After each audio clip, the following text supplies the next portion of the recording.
For 7 years, she had hidden her true identity, building a life as a simple healer in a remote mountain village where no one knew who she really was. 7 years since she fled the Alpha King's palace in the dead of night, pregnant with his child he never knew existed. But when he arrived at her door, bleeding from a silver-poisoned wound that only she could heal, she faced an impossible choice. Save the man she once loved and risk everything, or let him die and keep her daughters safe from the world that had nearly destroyed them both. The knock came just after midnight, sharp and desperate against the worn wood of Liralay's cottage door. She jolted awake, her healer's instincts already cataloging the urgency in that sound, not the tentative tap of a villager with a fevered child, but the heavy thud of someone barely maintaining consciousness. "Mama?"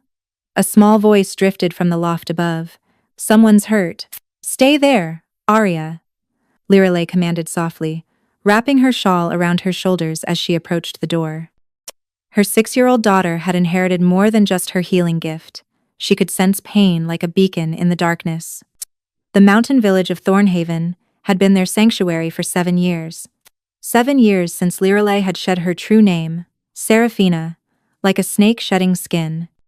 7 years since she'd fled the northern capital under cover of darkness, her belly swollen with the child of the Alpha King, who'd claimed her as his mate, only to choose political alliance over their bond. She opened the door expecting to find one of the local miners, perhaps injured in a late-night collapse. Instead, her breath froze in her throat. Alpha King Theron lay crumpled on her doorstep, his massive frame barely fitting across the narrow porch. Even wounded and unconscious, he radiated the raw power that had once made kingdoms kneel. His dark hair, now streaked with premature silver at the temples, was matted with blood. But it was the wound on his shoulder that made her healer's heart stutter, black veins, spreading like spider webs from a deep puncture, the telltale sign of silver poisoning. "No," she whispered, her hand tightening on the doorframe until her knuckles went white. "Not here. Not now." But even as her mind screamed at her to close the door, to protect the life she'd built, her eyes traced the severity of his condition. The poison had spread far too far for any ordinary healer. The black veins had reached his neck, creeping toward his heart. He had hours at most, maybe less. From behind him, a figure emerged from the shadows, Beta Commander Garrett, his loyal second, supporting another wounded warrior. Both bore similar marks of battle, though neither as severe as their Alpha's condition. "Please," Garrett gasped, not recognizing her beneath the weight of 7 years and common clothes. "Our healer is dead. They say, there's a healer in this village who can work miracles. The Alpha King is dying." Liralay's mind raced. If she saved him, he would know her immediately. The moment her healing magic touched his, the mate bond they'd once shared would flare to life, no matter how deeply she'd buried it. But if she refused, "Bring him inside," she heard herself say. Stepping aside, "Quickly, before the poison reaches his heart." Liralay worked through the night, her cottage transformed into a battlefield against death. The Alpha King lay on her treatment table, the same rough-hewn wood where she'd delivered countless village babies and mended broken bones. Now, it bore the weight of the most powerful wolf in the Northern Territories. "Hold him steady," she instructed Garrett, who hadn't left his Alpha's side. The Beta's loyalty was admirable, even if misplaced. She remembered Garrett from her time at court, younger then, newly appointed, full of righteous dedication to his king. The silver poisoning was unlike anything she'd seen in her 7 years of village healing. The black veins pulsed with malevolent life, fighting her every attempt at treatment. She'd tried everything wolfsbane tincture to counteract the silver, blessed thistle to purify the blood, even ancient purging remedies her grandmother had taught her. Nothing worked. "Who did this?" she asked, keeping her voice carefully neutral as she ground herbs with practiced efficiency. "Rogues," Garrett spat. "A coordinated attack on the king's hunting party. They knew exactly where we'd be, exactly when we'd be vulnerable." His eyes darkened. "Someone betrayed us." Liralay's hand stilled for just a moment. Political betrayal, the very thing that had driven her from the palace 7 years ago. Theron had chosen to marry Lady Cassandra of the Eastern Pax for alliance, setting aside their mate bond for what he called the greater good. "Mama?" Arya's voice drifted from the loft. He's dying. I can feel it. Garrett's head snapped up. You have a daughter? Pari. Stay upstairs, little one, Lirelei called, then turned back to her work. But her heart raced. Arya had inherited more than healing abilities. She'd inherited her father's distinctive violet-tinged eyes, eyes that marked the royal bloodline. She pressed her hands against Theron's chest, feeling for his heartbeat. It was there, but weak, irregular. The poison had spread further while she'd worked. The black veins now traced up his neck, creeping toward his jaw. There's one more thing I can try, she said quietly, knowing she was sealing her own fate. But you must promise me something first. Anything. Garrett said immediately. Whatever you see, whatever happens in this room, you speak of it to no one. Not even him. When he wakes, the beta hesitated, loyalty warring with desperation. You have my word. Lirelei closed her eyes and reached deep within herself, to the place where her true power lay dormant. Not the herb knowledge she'd learned from her grandmother, but the rare gift that had made her valuable to the Alpha King in the first place. The ability to heal with pure magical energy. A power found in perhaps one wolf every generation. Golden light emanated from her palms, warm and alive. The moment it touched Theron's skin, his body arched off the table. The mate bond, severed but never truly broken, roared to life between them like wildfire. She gasped, nearly pulling away, but forced herself to continue. Through the bond, she could feel everything: his pain, his desperation, and beneath it all, a loneliness that matched her own. 7 years of emptiness, of searching for something he couldn't name. The golden light battled against the black poison, and for a moment, she thought she might fail. Then, slowly, the black veins began to retreat, pulling back from his jaw, his neck, consolidating around the original wound. But healing him meant opening herself to the bond, and with it came the memories she'd buried: his hands in her hair, his voice calling her name. The night he'd told her he had no choice but to take another as his Luna. Remarkable, Garrett breathed, watching the light work. The poison fought back with vicious intent, and Lirelei realized with cold certainty this wasn't ordinary silver. It had been enhanced with dark magic, specifically designed to kill an alpha. The golden light from Lirelei's hands pulsed brighter as she fought against the supernatural poison. Sweat beaded on her forehead, and her whole body trembled with the effort of channeling so much power after keeping it dormant for 7 years. What are you? Garrett whispered, his eyes wide with a mixture of awe and fear. She couldn't answer, couldn't spare the concentration. The poisoned wound was fighting back with intelligence, as if it knew exactly how to counter her healing gift.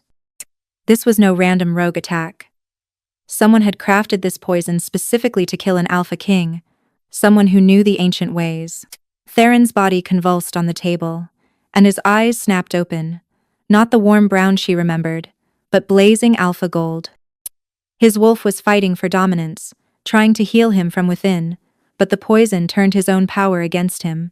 Hold him, Lirelei commanded, and Garrett threw his weight across his alpha's legs while she pressed down on his shoulders. But Theron was strong, even dying, and his thrashing threatened to throw them both off. Then, from the loft above, came a small voice singing in the old tongue, a lullaby Lirelei had sung to Arya since birth, not knowing where she'd learned it. The melody seemed to calm Theron's wolf, and his thrashing eased. No, Lirelei breathed, but it was too late. Arya descended the wooden ladder, her small face serene, her violet-tinged eyes glowing with the same golden light that emanated from her mother's hands. She approached the table without fear, placing her tiny hand over her mother's. "Together, Mama," she said simply. "He needs us both." The moment Arya's power joined hers, Lirelei felt the tide turn. The poison, so vicious and cunning against one healer, couldn't withstand two, especially when one carried the Alpha's own bloodline. The black veins began to retreat rapidly, pulling back like shadows before dawn. Garrett stared at the child, and Lirelei saw the exact moment recognition dawned. The eyes, the age, the instinctive way she'd known how to calm the Alpha's wolf. "By the old gods," he whispered. "She's his." "Say nothing," Lirelei warned sharply, even as she maintained the healing flow. You gave your word. The beta's jaw clenched, but he nodded, understanding the implications. The poison made one last violent attempt to spread, surging toward Theron's heart with desperate malevolence. Lirelei pulled Arya back, shielding her with her own body as she poured everything she had into the healing. The golden light blazed so bright it filled the cottage, and she felt something deep within her crack, a wall she'd built around her heart, around the mate bond, around everything she'd once been. Then, suddenly, it was over. The black veins vanished completely, leaving only a clean wound that would heal naturally. Theron's breathing steadied, his heartbeat strong and regular. The Alpha King would live. But the effort had cost Lirelei dearly. She collapsed beside the table, her vision going dark at the edges. The last thing she saw was Arya's concerned face hovering above her, and the last thing she heard was Theron's voice, rough with disuse, speaking a name she hadn't heard in 7 years. Seraphina? When she woke, it was dawn. Pale light filtered through the cottage windows, and every muscle in her body ached as if she'd run 100 miles. She was in her own bed, a cool cloth on her forehead, and Arya curled against her side. Voices drifted from the main room, Garrett's low rumble and another she knew too well, stronger now but still weak.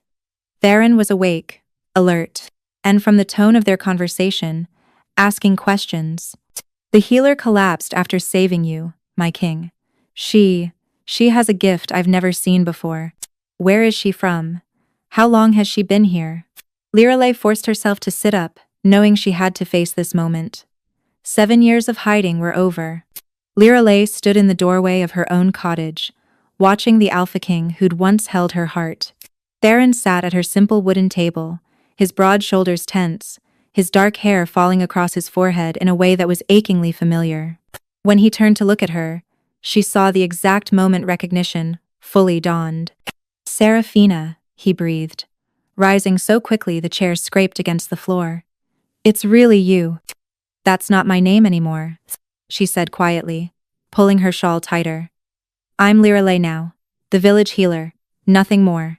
His eyes brown now, not alpha gold, searched her face with desperate intensity. For 7 years I looked for you. 7 years, Sarah Lirelei. Every pack, every territory. You vanished like smoke. That was the point. Garrett stood awkwardly by the door, clearly torn between duty to his alpha and the promise he'd made. His eyes kept drifting to the loft where Arya still slept, the question burning unspoken. Leave us, Theron commanded, without looking at his beta. My king, you're still weak. Go. Garrett bowed and left, but not before shooting Lirelei a meaningful look.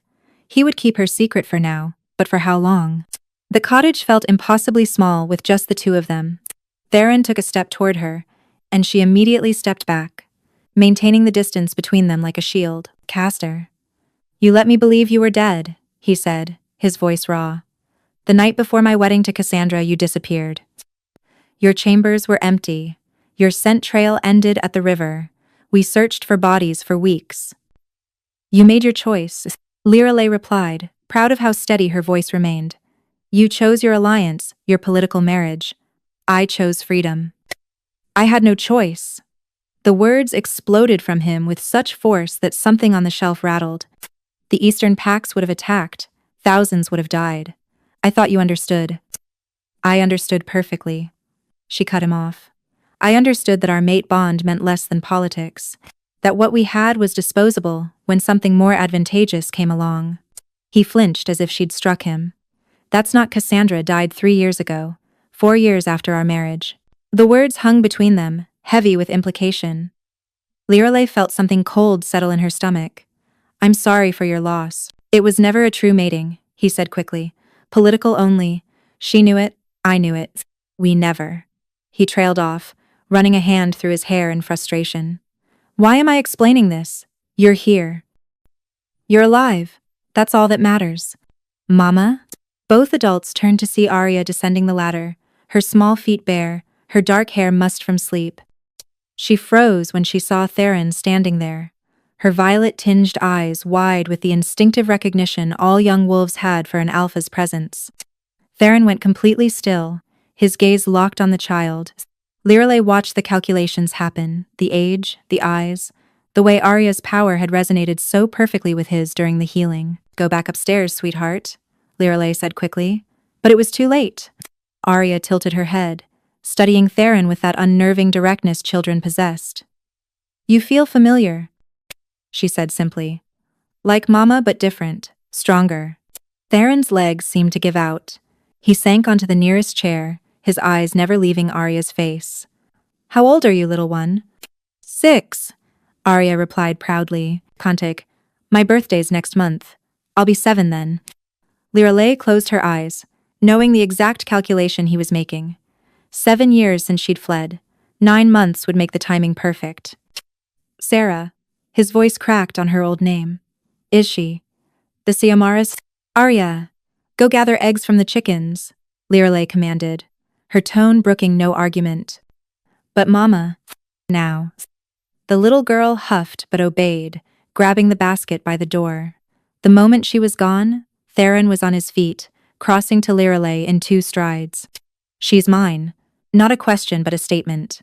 Wonder and fury warring in his voice. "You kept my daughter from me." "She's my daughter," Lirelei said firmly, backing away from Theron's advance. "I raised her alone. I protected her, taught her, loved her without any help from you or your crown. You stole her from me." His eyes flashed gold again, his alpha wolf surfacing with rage. "My heir, my blood." "Your what?" Lirelei laughed bitterly. "Your heir? Is that all she would have been to you, another political tool? Another sacrifice for the greater good of the kingdom?" The cottage door burst open. Garrett stood there, breathing hard, his face grim. "My king, we have a problem." Riders approaching from the Valley Royal Guards, but not ours. "They bear the Eastern Pack seal." Theron cursed, under his breath. "Cassandra's brother. He must have heard about the attack." "There's more," Garrett said urgently. "They're asking about a healer. Someone in the village talked about the golden light last night." "They're coming here?" Lirelei's blood ran cold. Lord Aldrich of the Eastern Pax, Cassandra's brother who'd inherited the territory after her death. She'd heard whispers even in this remote village of his ambitions, his belief that he should have been the next Alpha King. "Was he behind the poisoning?" she asked sharply. Theron's jaw clenched. "We have no proof, but the timing of the attack, the specific poison used." He turned to Garrett. "How many riders?" 20. "Armed. They'll be here within the hour." "Mama." Arya ran through the back door, eggs forgotten. "There are wolves in the forest, lots of them. They feel wrong." Lirelei's heart hammered. If Aldrich discovered Arya's existence, if he realized Theron had a true-born heir while his sister had died childless. "You have to leave," she said to Theron. "Now. Both of you. I'm not leaving you here." "This is my home," she snapped. "My life. You can't just appear and—" "They'll kill you," Garrett interrupted bluntly. "If Lord Aldrich suspects you're important to the king, if he discovers the child." Enter. Through the window, Lirelei could see dust rising from the valley road. The riders were moving fast. "The healing last night," Theron said quietly. "It reopened our bond. Even severed, even after all these years, they'll be able to sense it on both of us. They'll know what you are to me." "What I was?" she corrected, but her protest felt hollow. She could feel it too. The gossamer thread between them, stronger now than it had been even before she'd fled. The healing had indeed changed something fundamental. "Please," Theron said, and the mighty Alpha King never begged, but here he was. "Come with me, both of you, at least until I can deal with Aldrich." "And then what? You'll let us return to our quiet life?" Lirelei knew the answer, even as she asked. Arya pressed against her mother's side, her small body trembling. "Mama, the wrong-feeling wolves are getting closer." Through the trees, Lirelei caught a glimpse of silver armor, the Eastern Pack's royal guard, moving to surround the cottage. They were out of time. "There's an old hunting path through the northern woods," she said quickly. "It leads to the mountain caves. We can—" The front door exploded inward. Lord Aldrich himself stood there, tall and lean where Theron was broad, with cold gray eyes that held none of his sister's warmth. Behind him, a dozen guards poured in. "Your Majesty," Aldrich said with a mocking bow. How fortunate to find you recovered. We heard you were dying from a mysterious poison. As you can see, I'm quite well, Theron replied, shifting subtly to block the view of Lirelei and Arya. Yes, miraculously so. Aldrich's gaze moved past him, landing on Lirelei. His nostrils flared slightly, scenting the air. And this must be the famous healer, the one who can work miracles with golden light. His eyes dropped to Arya, who pressed closer to her mother. And who is this little one? My daughter, Lirelei said quickly. No one of importance. No? Aldrich stepped closer, and Theron growled low in warning. Then why does she smell like... His eyes widened, darting between Arya, Lirelei, and Theron. A slow, cold smile spread across his face. Oh, this is perfect. The journey to the northern capital took 3 days, and each one was agony for Lirelei. Lord Aldrich had insisted with 20 armed guards to ensure compliance that both she and Arya accompany them for the child's protection. The threat was clear. Come willingly, or watch your daughter taken by force. Theron rode ahead with his own guard, forbidden by Aldrich from traveling with them. Protocol, Aldrich had said with that cold smile. The king must be properly guarded, and potential threats must be contained separately. Lirelei was a prisoner in all but name, riding in a closed carriage with Arya, who hadn't spoken since they'd left Thornhaven. The little girl sat curled against the window, her violet-tinged eyes tracking the wolves that ran alongside their carriage. Aldrich's wolves, whose presence felt wrong in ways Lirelei couldn't explain. On the second night, the pain started. It began as a dull ache in her chest, spreading like fire through her veins. Lirelei bit her lip to keep from crying out, not wanting to alarm Arya or give Aldrich any more ammunition. But this was different from any illness she'd known. It felt like something inside her was tearing apart. Mama? Arya whispered in the darkness of their guarded tent. Your light is fighting something.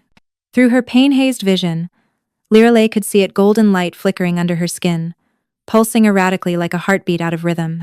The healing of Theron, the reopening of their bond, the stress of captivity, something had triggered a reaction she couldn't control. By the third morning, she could barely stand. The healer seems unwell, Aldrich observed with false concern, as guards lifted her into the carriage. Perhaps the strain of such powerful magic has consequences. Power? Through her fever, Lirelei heard Theron's roar of rage from somewhere ahead, heard the sounds of a scuffle before his beta calmed him. The bond between them pulsed with his fury and fear, making her condition worse. When the spires of the northern capital finally came into view, Lirelei was barely conscious. She felt them carry her somewhere cold stone walls, iron bars. A cell, she realized dimly. They'd put her in a cell. Mama! Arya's voice, terrified and distant. The child will be housed appropriately. Aldrich's voice floated through her delirium. After all, she's royal blood. She deserves better than a prison cell. No, Lirelei tried to say, but darkness claimed her. She dreamed of wolves and golden light, of Theron's voice calling her name, of Arya singing that ancient lullaby. But underneath it all was something else. A presence, ancient and powerful, trying to speak to her. You are more than you know, the voice whispered. The healing gift was just the beginning. But you must choose, embrace what you truly are, or let it consume you. When she woke, she was no longer in a cell but in a luxurious chamber she recognized with sinking dread the Luna's suite in the royal palace. The same rooms she'd fled 7 years ago. You're awake. Theron sat beside the bed, his face haggard with exhaustion. You've been unconscious for 2 days. Arya. Safe. Aldrich has her in the guest wing, under protection. His jaw clenched. I can't move against him without proof he was behind the poisoning. And now he knows about her, about what she is. Lirelei struggled to sit up, gasping as pain lanced through her chest. The golden light under her skin flickered wildly. The palace healers don't know what's wrong with you, Theron said quietly. But I think I do. The bond when you healed me, you took some of the poison into yourself. It's reacting with your power, changing you. Changing me into what? Power. Before he could answer, the door opened. Lord Aldrich entered with several council members, their faces grave. Quote, "The council has reached a decision," Aldrich announced with barely concealed satisfaction. Given the questionable circumstances of the child's birth and the mother's unusual abilities, a trial is required. It, higher, Sayomaras. A trial? Theron rose, power radiating from him. On what grounds? Witchcraft, Aldrich said simply, and treason, for hiding the king's heir. He smiled coldly. The penalty for either is death. The trial was set for the full moon. 3 days hence. Lirelei stood before the assembled council, her wrists bound with silver chains that burned against her skin, a precaution against her unnatural abilities. The great hall was packed with representatives from every pack in the kingdom, all come to witness the spectacle. Lord Aldrich stood as chief prosecutor, his gray eyes gleaming with triumph. He'd spent the days since their arrival building his case, gathering witnesses from Thornhaven who spoke of mysterious healings, of golden light and impossible recoveries. "The accused," Aldrich began, his voice carrying across the hall, "stands before you guilty of the highest crimes against nature and crown. She possesses abilities that defy wolf law magic, that belongs to neither wolf nor human, but something altogether more dangerous." Theron sat on his throne, forced by protocol to remain silent during the proceedings.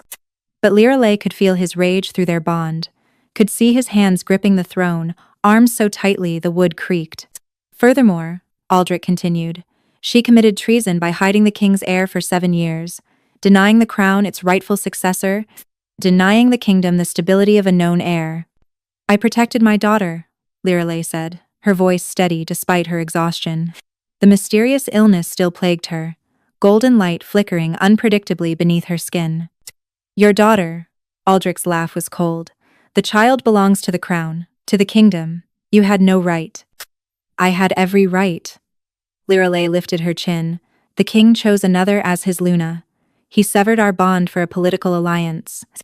I was nothing more than a discarded mistress carrying an inconvenient child." Gasps rippled through the crowd. Many hadn't known the true nature of her relationship with Theron before his marriage to Cassandra. "Yet you survived the severing," Aldrich said, moving closer. "Another impossibility. When a true mate bond is forcibly broken, both parties typically die or go mad, unless," he paused dramatically, "unless you used your unnatural magic to preserve yourself." "I survived because I had something to live for," Lirelei replied. "My daughter." "Ah yes, the child," Aldrich gestured, and guards brought Arya forward. The little girl looked so small between the armored wolves, but her violet eyes blazed with defiance. She'd inherited her father's courage along with his eyes. "Tell us, little one," Aldrich said with false gentleness. "What did your mother teach you about your gifts?" "To hide them," Arya said clearly. "To never let anyone see." "And why would that be? Unless they were something evil." Arya's jaw set stubbornly. "Because people like you would hurt us for being different." A murmur ran through the crowd at the child's boldness. Theron half rose from his throne before Garrett's hand on his shoulder reminded him of protocol. "The child has power too," Aldrich announced. "I've had healers examine her. Her abilities are even stronger than her mother's, a corruption of the royal bloodline that cannot be allowed to spread." "You examined my daughter without consent?" Lirelei strained against her chains, and the golden light under her skin pulsed brighter. "I examined a potential threat to the kingdom." Aldrich turned to address the council, propose. Both mother and child be bound permanently with silver, their powers sealed, and— "Enough." Theron's voice cracked like thunder through the hall. "Your Majesty," Aldrich said smoothly. "Protocol dictates." "Protocol be damned." Theron rose from his throne, his alpha power flooding the room. Weaker wolves dropped to their knees. "You orchestrated this entire farce." "That's a serious accusation." "Is it?" Theron descended from the dais. "The poisoned blade that nearly killed me, it required knowledge of ancient alchemy, access to pure silver, and intimate details of my hunting schedule. All things you had access to through your late sister." Aldrich's composure cracked slightly. "You have no proof. I have this." Garrett stepped forward, producing a vial of black liquid. "The same poison used on the king," found hidden in Lord Aldrich's personal chambers. The hall erupted in chaos. Aldrich's guards moved to protect him, while Theron surrounded Lirelei and Arya protectively. "Silence!" Theron's alpha command rippled through the room. Everyone froze. "Lord Aldrich of the Eastern Pax, you are accused of attempted regicide. How do you answer?" Aldrich straightened, his cold smile returning. "I answer with challenge. Single combat, as is my right under ancient law. If I win, the woman and child are mine to deal with as I see fit." Lirelei's heart sank. Theron was still weak from the poisoning, still recovering, and Aldrich was known as one of the deadliest fighters in the territories. "Accepted," Theron said without hesitation. The combat circle was drawn in the ancient way, silver dust mixed with wolfsbane, creating a boundary neither combatant could cross until one yielded or died. The entire court gathered in the castle's great courtyard, torches blazing against the darkening sky as the full moon rose overhead. Theron stood at one edge of the circle, having stripped to simple pants, his chest bare despite the wound still healing from the poisoning. Aldrich faced him, similarly dressed, lean and predatory, where Theron was powerful and commanding. "You're still weak," Aldrich taunted, beginning to circle. "The poison did its work well, even if that witch managed to save you." Lirelei stood with Arya at the crowd's edge, still bound in silver chains. Every instinct screamed at her to help, to heal, but the silver prevented her from accessing her gift. Beside her, Arya trembled, sensing the violence about to unfold. "When I win," Aldrich continued, "I'll take your kingdom, execute your witch, and raise your bastard as my own. She'll make a fine political pawn once her powers are properly bound." Theron's response was a growl that seemed to come from the earth itself. The first clash was brutal. Both men shifted mid-leap, fur exploding from skin as wolf met wolf in a tangle of fangs and claws. Theron's wolf was larger, pitch black with eyes of burning gold, but his movements were sluggish, still affected by the poison's lingering effects. Aldrich's gray wolf was swift, dancing around Theron's attacks, striking and retreating before retaliation could come. Blood began to stain the silver circle, most of it Theron's. "He's going to lose," someone whispered nearby, and Lirelei's heart clenched. But as she watched, she noticed something else. Each time Aldrich struck, Theron seemed to catalog the move, learning his opponent's patterns. The Alpha King was deliberately taking damage to study his enemy. Then Aldrich made a mistake. Confident in his advantage, he went for a killing blow to Theron's throat. But Theron had been waiting. He twisted at the last second, jaws clamping down on Aldrich's shoulder, using the smaller wolf's momentum to flip him. The crowd gasped as Aldrich hit the ground hard, Theron's massive form pinning him. For a moment, it seemed over. But Aldrich had one more secret. As he shifted back to human form, he pulled a hidden blade from his boot silver, coated in the same poison that had nearly killed Theron before. He drove it deep into Theron's side. "No!" The scream tore from Lirelei's throat as Theron collapsed, his wolf form flickering. "And now it ends," Aldrich said, standing over the fallen king. "But before you die, you should know the truth." He raised his voice for all to hear. "Your precious healer isn't just a witch, she's the last of the moon-blessed line, the ancient enemies of our kind." Shocked gasps rippled through the crowd. The moon-blessed healers of legendary power, who had once stood against the first werewolves, before a treaty had ended the bloodshed centuries ago. They were supposed to be extinct. "Her grandmother fled here, hiding among humans," Aldrich continued, "diluting the bloodline, but it bred true in her. And in the child," he laughed coldly, "you mated with our ancestral enemy, Theron. Your daughter is an abomination." Lirelei felt the crowd's mood shift, fear and suspicion replacing sympathy. Even Garrett looked shaken, Power's story. But Theron, bleeding and poisoned, forced himself to his knees. "You're wrong," he gasped. "The Moonblessed weren't our enemies, they were our balance. Wolf and healer, predator and protector. The treaty didn't end a war, it ended a partnership that made both sides weaker." "Lies," Aldrich snarled, raising the poisoned blade again. That's when Arya broke free from her guard's grip. The 6-year-old girl ran into the circle, the silver boundary that should have stopped her parting like water. She threw herself between Aldrich and her father, her small arms spread wide. "Stop hurting him," she commanded, and power rang in her young voice. Not the alpha command of a wolf, but something older, deeper. The moon seemed to pulse overhead, and suddenly Lirelei understood. The silver chains binding her didn't just burn, they were preventing her from becoming what she truly was. "Arya, no," she called, but her daughter's power was already manifesting. Golden light, brighter than anything Lirelei had ever produced, blazed from the child's small form. "Impossible," Aldrich breathed, stumbling backward. "She's both wolf and moon-blessed. She shouldn't exist." "She's the bridge?" Theron said, understanding dawning in his eyes as he looked at his daughter with wonder. "The healing of old wounds between our peoples," Theron said. The golden light emanating from Arya grew stronger, pushing Aldrich back toward the circle's edge.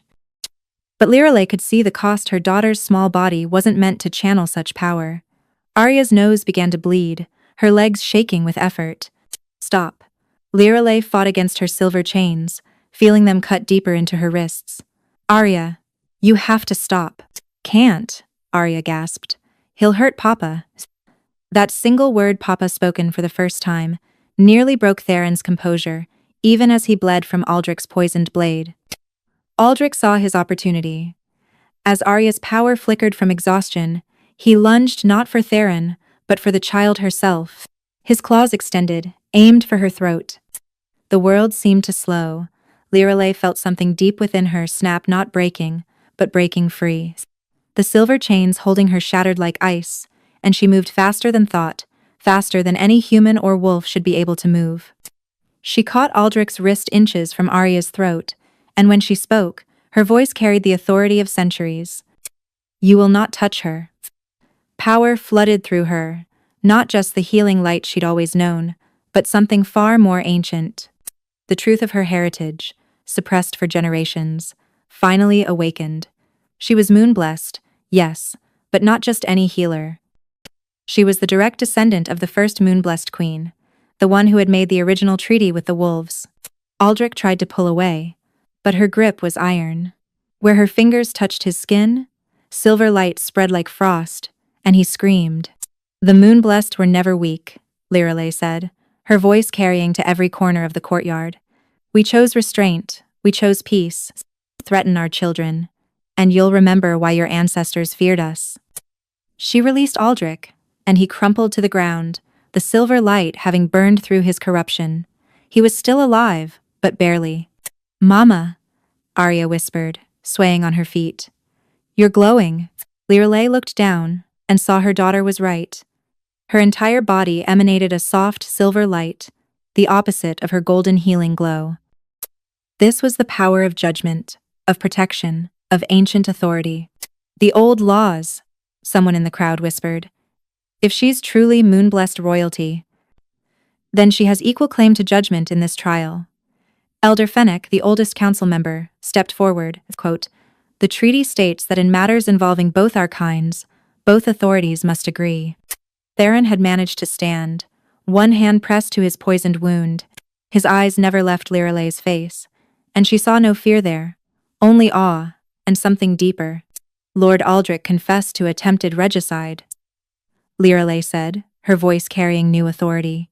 "He poisoned the Alpha King and would have murdered a child. By the old laws, his life is forfeit. However," she continued, looking at the assembled crowd, "I propose something different.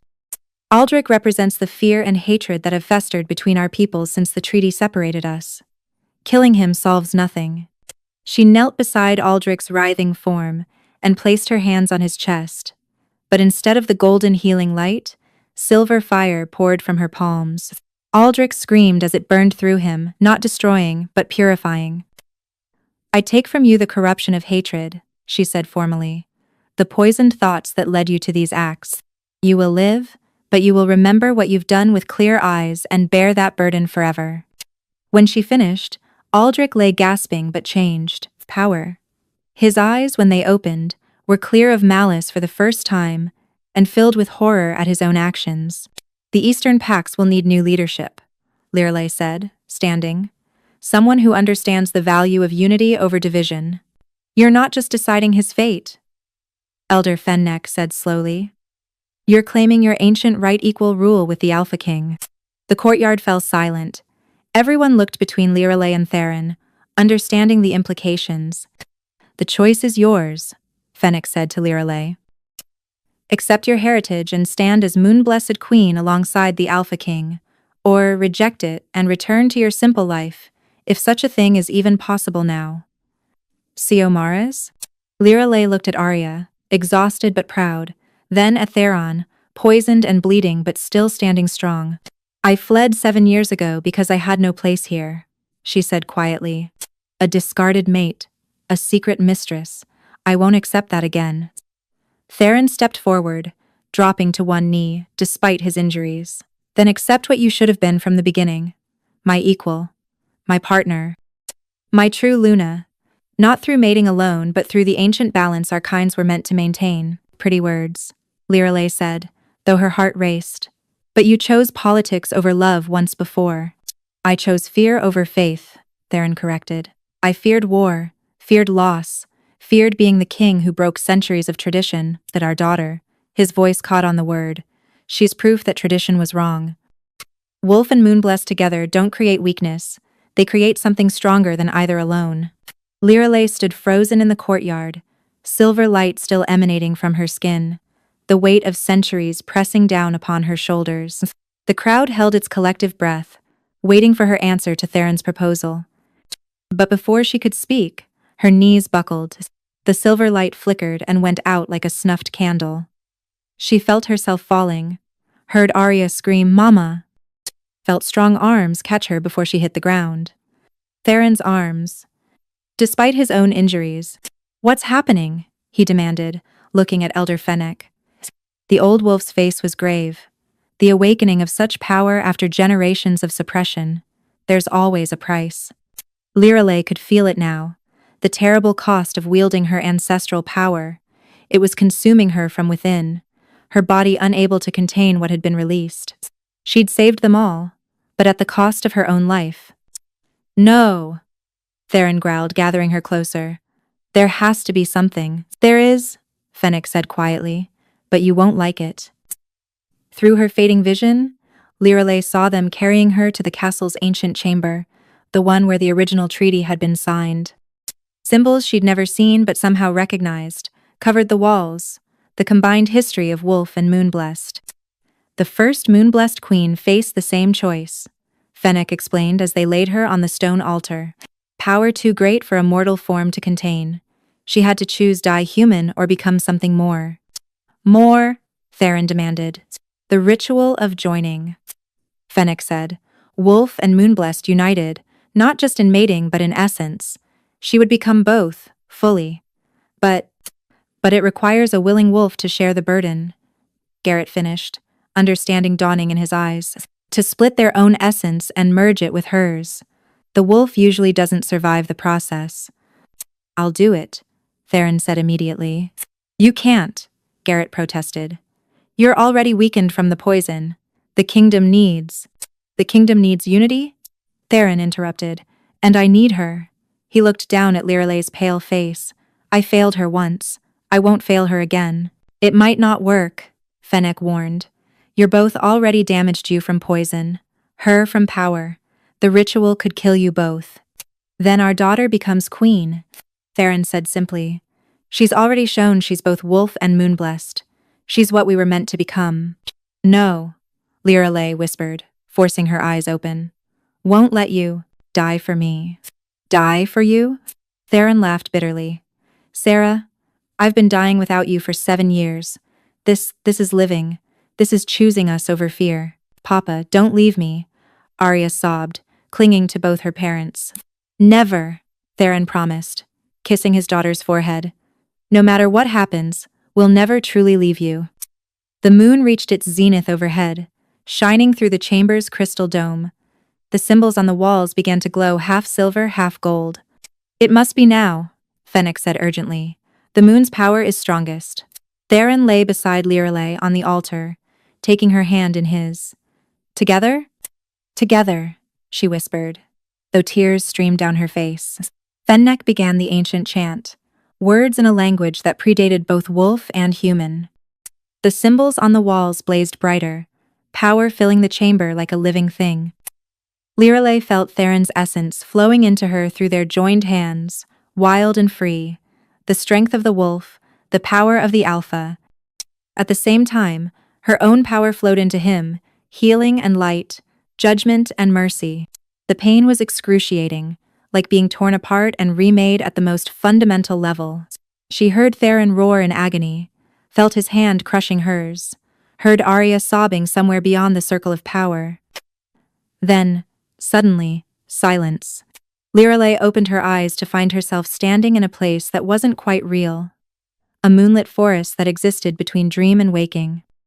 Theron stood beside her, but he looked different. His eyes held flecks of silver among the gold, and when he moved, she could see the faint shimmer of moonlight beneath his skin. "We're dying," he said quietly. "I know. I'm not sorry." "Neither am I." They stood together, watching as their forms began to fade at the edges, becoming translucent like morning mist. "At least Arya will be safe," Lirelei said. "The council will protect her." "She'll be magnificent," Theron agreed. "Both of our strengths, none of our weaknesses."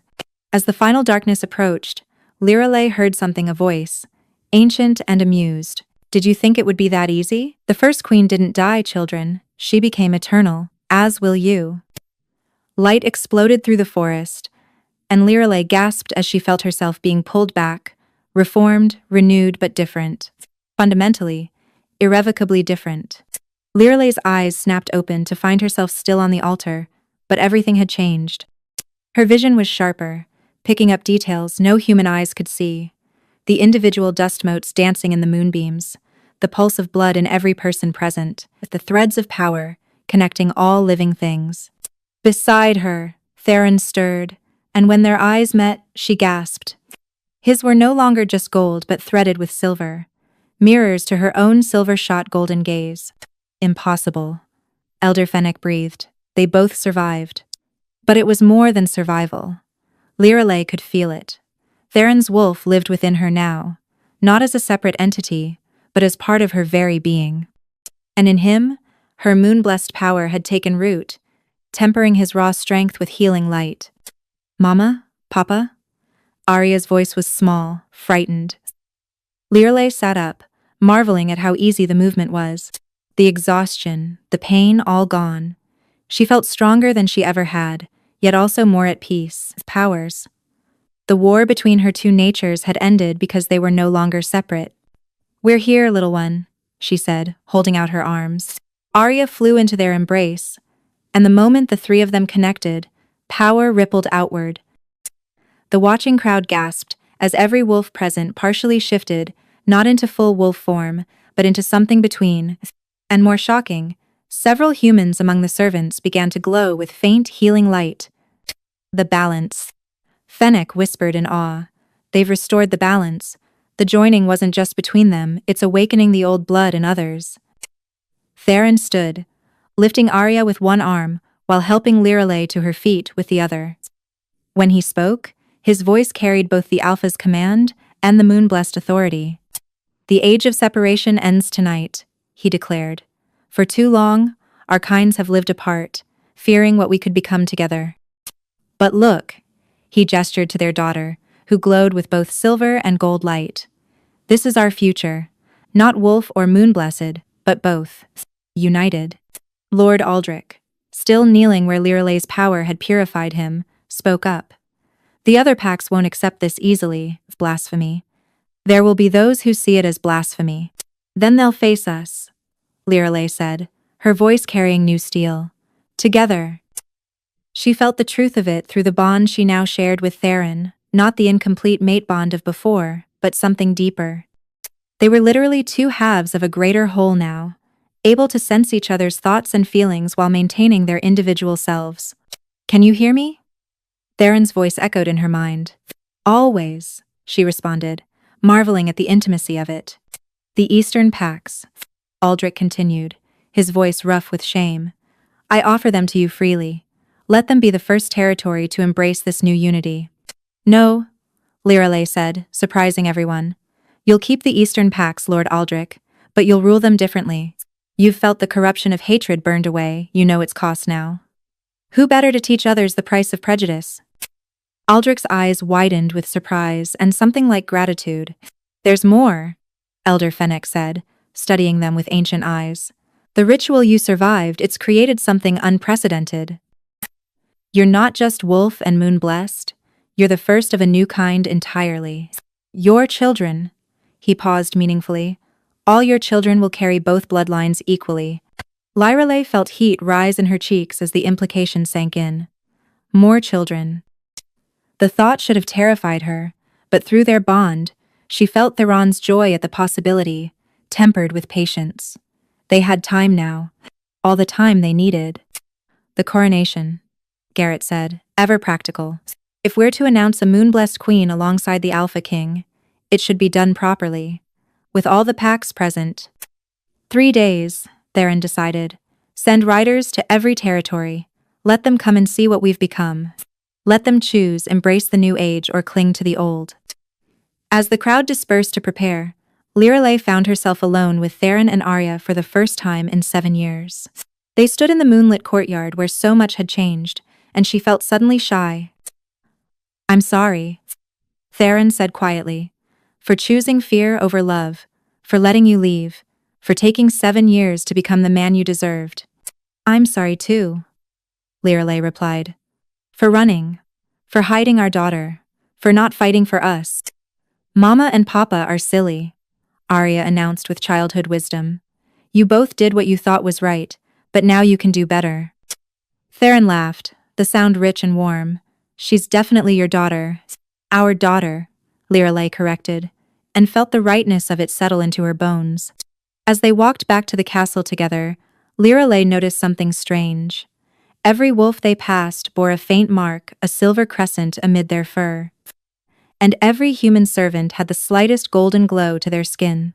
It's spreading, she murmured. The awakening, Theron confirmed. Our joining has triggered something. The old bloodlines are remembering themselves. They paused at the entrance to the royal quarters, and Theron suddenly seemed uncertain. Your old rooms are gone, I couldn't bear them after you left. But the Luna's suite, Cassandra never used it. It's been waiting. For? Lyrelay asked, though she knew the answer. For you, always for you. The coronation day dawned clear and bright, with representatives from every pack, and even some human settlements gathering in the great courtyard. The same space where Lyrelay had almost lost everything had been transformed with silver and gold banners, symbols of unity between wolf and moon-blessed. Lyrelay stood before an elaborate mirror in the Luna's suite, barely recognizing herself. The gown was neither fully wolf tradition nor moon-blessed custom, but something entirely new, midnight blue fabric that seemed to hold moonlight within its weave. Embroidered with both the running wolf of Theron's house and the healing moon of her ancestors. You look pretty, Mama, Arya said from her perch on the bed, wearing her own smaller version of the gown. Like a real queen. I don't feel like one, Lyrelay admitted, adjusting the circlet that held both moonstone and wolf's iron. A knock at the door interrupted her doubts. Morag entered, the old healer from Thornhaven whom Theron had sent for specifically. Child, Morag said warmly, embracing her. Or should I say, Your Majesty? Always Lyrelay to you, she replied, grateful for the familiar face. Thank you for coming. Wouldn't miss it. The whole village is here. They're all proud of their healer who became a queen. Morag studied her with knowing eyes. But you're nervous. Terrified, Lyrelay admitted. 7 years ago, I ran from this life. Now I'm not just accepting it but changing it fundamentally. What if they reject us? What if, Potter? What if you succeed? Morag interrupted gently. What if this is exactly what both our peoples need? Through the bond, Lyrelay felt Theron's presence calm, steady, assured. His confidence in them flowed through her, settling her nerves. Ready? His mental voice asked. Together? She responded. Always. The ceremony itself was unlike any coronation before. Instead of Theron crowning her as his Luna, they stood as equals, while Elder Fennec and Morag, representing both traditions, performed the ritual together. For too long, Fennec addressed the crowd, Our kinds have lived in separation, fearing what unity might bring. Today, we heal that ancient wound. Some in the crowd murmured uneasily, but Lirale noticed more nodding in agreement. The changes had already begun. Wolves discovering healing abilities, humans finding their inner strength. The old bloodlines were awakening everywhere. There are those who would resist, a voice called from the crowd. Lord Marcus of the Southern Pack stepped forward, his scarred face skeptical. The traditions exist for a reason. Mixing our bloodlines could weaken both. Or strengthen them, Lirale said, her voice carrying across the courtyard. Lord Marcus, your youngest son was born unable to shift, wasn't he? A weakness that made him an outcast among wolves. Marcus stiffened but nodded. Bring him forward. A young boy, perhaps 10, was pushed through the crowd. He walked with his head down, shoulders hunched, a wolf pup who couldn't become a wolf. Lirale knelt before him, ignoring her elaborate gown. What's your name? Colin, your majesty, he whispered. Colin, would you like to be whole? The boy's eyes widened with desperate hope.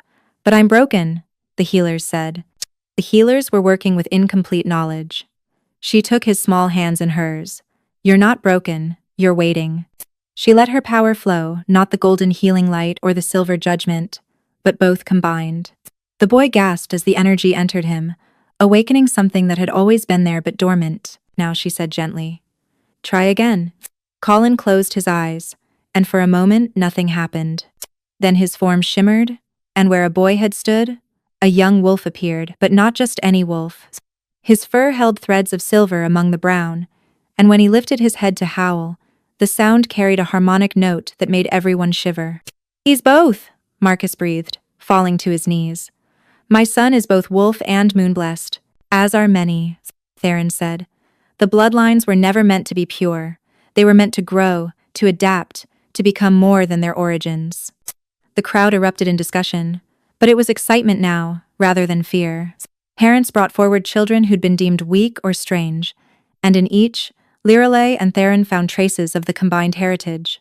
This will take time. Lirale addressed them all. Generations, perhaps. But today we begin the work of reuniting what was wrongly separated. As the ceremony concluded and the celebrations began, Lirale found herself standing with Theron and Arya on a balcony overlooking the courtyard. Below, wolves and humans mingled freely, children played without fear, and the air itself seemed lighter. No more running, Theron said, pulling her close. No more choosing duty over love, she replied. No more secrets, Arya added, wedging herself between them with a grin. As the sun set and the moon rose, Lirale felt the rightness of this moment settle into her bones. She had run for 7 years, hidden for 7 years, but all of it had led here to a union that would reshape their world. I love you, Theron said simply. Both of you, all of us. And I love you, Lirale replied, meaning it fully for the first time in 7 years. Wolf and man, king and father, all of you. In the courtyard below, a young wolf howled the same hybrid sound Colin had made, and was answered by dozens more. The new age had begun. 1 year later, Lirale stood in the healer's hall she'd established in the castle, watching as students both wolf and human practiced combining their gifts. The integration hadn't been without challenges, but progress was undeniable. Mama, watch this, Arya called, demonstrating a healing technique that merged both traditions seamlessly. At 7 years old, she was already more powerful than most adult healers, but more importantly, she was kind, using her gifts to help rather than harm. Excellent, little moon, Theron said from the doorway, using his pet name for their daughter. He crossed to Lirale, his hands settling naturally on her expanded waist, where their second child grew another bridge between worlds, another hope for the future. Any word from the Western Territories? She asked. They've agreed to the integration. Apparently, several of their young have already manifested combined abilities. He smiled. The world is changing, just as we hoped. As we dreamed, she corrected, leaning into his warmth.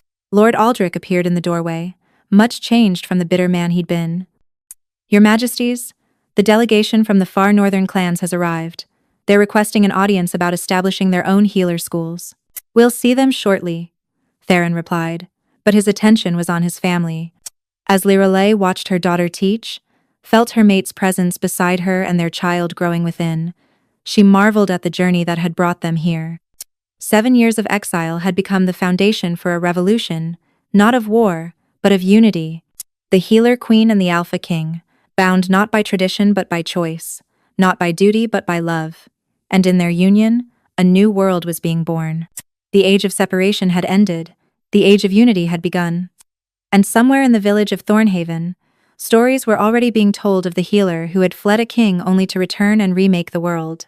But those were just stories. The truth Lirelei knew was far more complex and infinitely more beautiful, a truth written in silver and gold, in wolf and moon, in the bridge between two worlds that should never have been apart.